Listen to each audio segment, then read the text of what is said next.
Over the weekend, 25 million US dollars were hacked from lendfME and Uniswap. And in an unexpected turn of events, these funds were returned from the hacker to these two platforms yesterday. So in this video, I want to share with you what the hack actually is and the similarities between that hack and the DAO hack from 2016. Furthermore, I want to share with you my opinion on this hack's impact on the DeFi space and what you have to think about when wanting to invest in different DeFi projects, what you have to pay attention to. So my name's Kierin. I create DeFi and crypto videos to make sure that you are ready for the next bull run. If you haven't already and you're new to the channel, hit that red subscribe button because I've got many exciting videos coming up. So let's get started. 25 million US dollars hacked from Uniswap and lendfME, and a bigger portion of these funds were hacked from the lendfME platform, and around 24.5 million were stolen. And lendfME is a lending platform, like the name entails. It's very similar to compound finance. So you take your funds, cryptocurrencies, you lock it up, and you get a certain APR per year. The second part of the funds were stolen from Uniswap because Uniswap was using the lendfME protocol. So the lendfME protocol was that which caused this hack to happen. And it's really bad. I mean, if you go on the DeFi Pulse website, especially over the weekend, as maybe a investor or someone that wanted to lock up their funds in lendfME, yeah, you went onto the platform and you saw that all the funds that you've locked up were drained. And yeah, on DeFi Pulse, you'd see the total value locked up went from 25 million to $6 in the matter of minutes. And yeah, it's pretty heartbreaking, especially if you see the messages which were sent from different users from the platform, sending it to the hacker saying, oh, all my funds were stolen and so on. It's quite heartbreaking. So what actually happened in this hack? Well, it is a reentrancy attack, and the three important parts of the protocol of which we have to look at is the lendfME protocol, which this decentralized finance DeFi protocol, which was developed by dForce. I'm going to go into that in detail in a bit, why it's quite suspicious what they were actually doing with this project of theirs. Then you've got the IMBDC token, which is an ERC20 token backed one by Bitcoin. And then you've got the ERC77, one of the underlying technologies of the Ethereum blockchain, which uses a hook. And yeah, the attack vector works like this. Very similar to the DAO hack, which happened in 2016.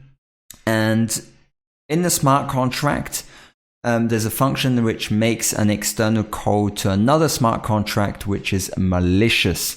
And through this, an attacker can take over the control flow over the smart contract, the initial smart contract. So instead of doing one thing, the attacker can make the smart contract to maybe do one step multiple times. So maybe withdraw such and such amount multiple times without having the initial funds to make the exchange.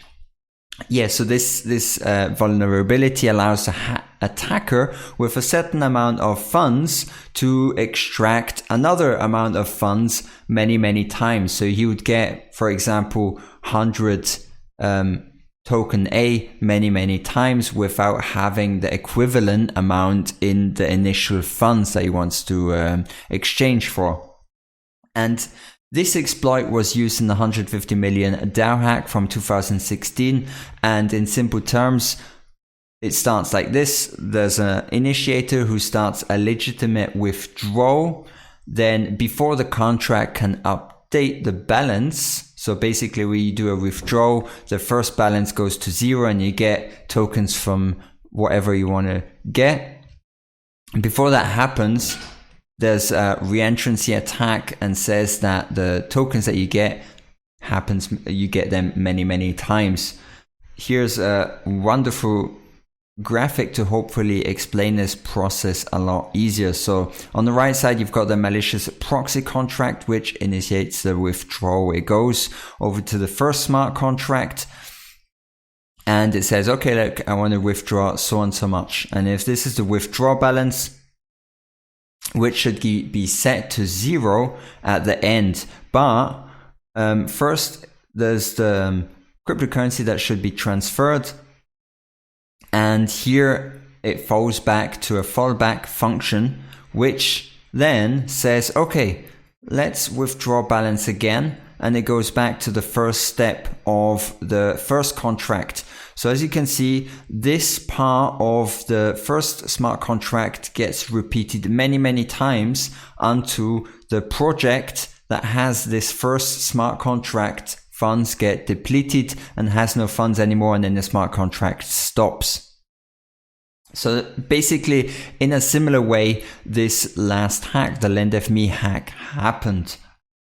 Now, these things shouldn't really happen. I mean, you should have security audits. You have to have some people testing the code, making sure that these bugs are not in the system. You could also have some sort of smart contract insurance to protect your users. Now, Compound Finance and lendfME has some very, very strong similarities. And apparently,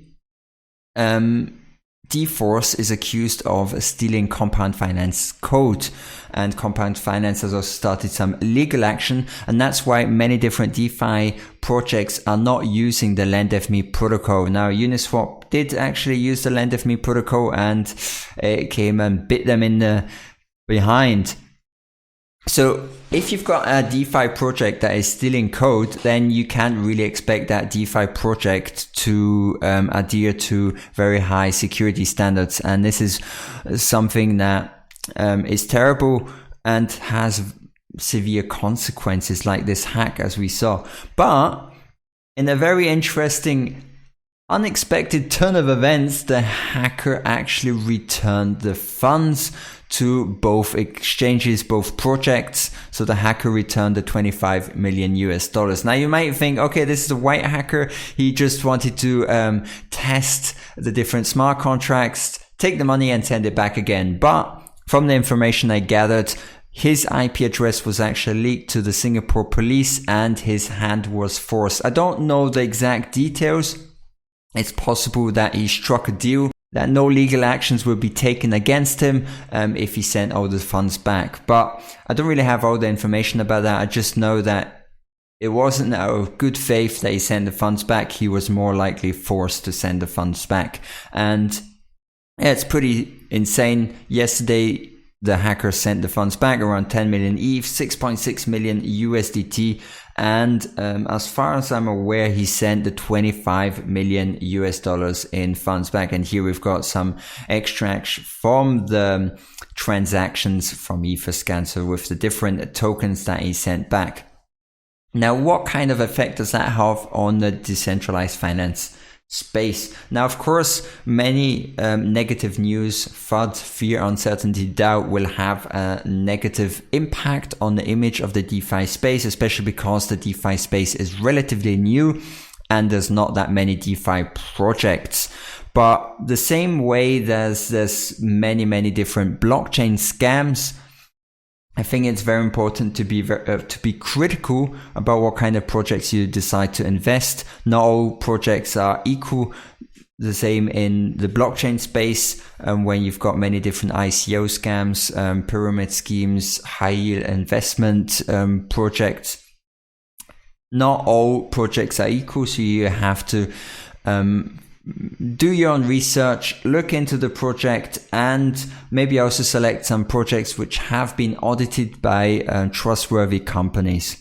Trust is not always enough. And what you could also do is you can open up smart contract insurance. Nexus is one of those.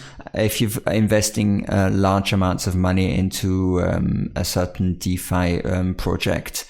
it might be smart to have smart contract failure insurance. Hope you enjoyed the video. If you've got any questions, leave them in the comments down below, and I'll catch you in the next video. Have a great one.